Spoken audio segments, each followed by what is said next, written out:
छह दोस्त बर्फ से ढके पहाड़ी रास्ते पर जीप से ऊपर चढ़ रहे हैं। घना जंगल, काले आसमान में घूमता कोहरा और हवा की सीटी सब मिलकर एक अनजाना डर पैदा करते हैं। पहाड़ की चोटी पर खड़ा पुराना लकड़ी का लॉज दिखाई देता है, दूर से स्वागत करता हुआ, मगर डरावना भी। दरवाजा चरमराता हुआ खुलता है। धूल से भरा झूमर छत से लटक रहा है। जलती हुई आग भी माहौल की ठंडक को मिटा नहीं पा रही। दीवारों पर लंबी परछाइयां फैल रही हैं। फायरप्लेस के ऊपर एक हिरण की खोपड़ी टंगी है और जमीन पर नुकीले पंजों जैसे निशान दिखाई देते हैं। आधी रात को दोस्तों ने खेल खेलने का फैसला किया, डेयर गेम। मोमबत्ती की लौ झिलमिला रही थी और बाहर तूफान गूंज रहा था। किसी ने हिम्मत की चुनौती दी, कौन तहखाने बेसमेंट में जाएगा?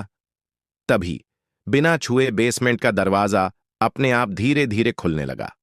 पुरानी लकड़ी की सीढ़ियां उतरते ही हवा नम और ठंडी हो जाती है। जंग लगे शिकारी औजार दीवारों पर टंगे हैं। अंधेरे में टॉर्च की रोशनी झूम रही है। सामने टूटा हुआ आईना है, मगर आईने में परछाई उसी समय नहीं हिलती, वो पीछे रह जाती है।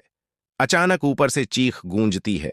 सब दौड़कर वापस हॉल में पहुंचते हैं, लेकिन उनमें से एक दोस्त गायब है। फर्श पर सिर्फ उसका फोन पड़ा है। स्क्रीन पर वीडियो चल रही है और उसमें अंधेरे कॉरिडोर में एक साया हिलता हुआ नजर आता है। दोस्त अब जोड़ों में बांटकर लॉज की तलाशी लेते हैं। अचानक बिजली चली जाती है, सिर्फ टॉर्च की रोशनी रह जाती है। रसोई में खोज करते हुए उन्हें पेंट्री के दरवाजे पर खून से बने हाथों के निशान दिखाई देते हैं।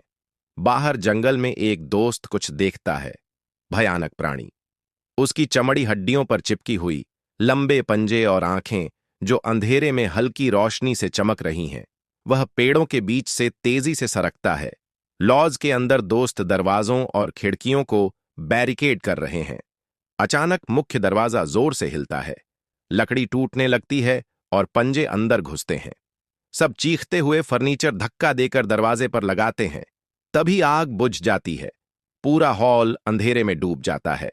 एक दोस्त ऊपर की ओर दौड़ता है। तभी खिड़की टूटती है और वो दानव अंदर कूद पड़ता है। कांच के टुकड़े हवा में उड़ते हैं। टॉर्च उसके हाथ से गिरकर जमीन पर टिमटिमाने लगती है। पीछे से तेज कदमों की आवाज आती है। सब तहखाने में वापस इकट्ठा होते हैं।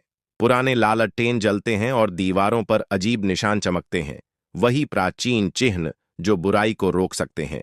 जैसे ही राक्षस सीढ़ियों से उतरता है, सब मिलकर मंत्र बोलते हैं। दीवारें हिलती हैं और तेज रोशनी से पूरा कमरा भर जाता है। राक्षस चीखते हुए गायब हो जाता है। सुबह की रोशनी बर्फीली पहाड़ियों पर गिरती है। तूफान थम चुका है।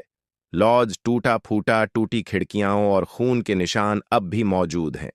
बचे हुए लोग पहाड़ी रास्ते पर नीचे उतरते हैं, लेकिन कैमरा जंगल की गहराई में जाता है, जहां दो चमकती आंखें फिर से खुलती हैं।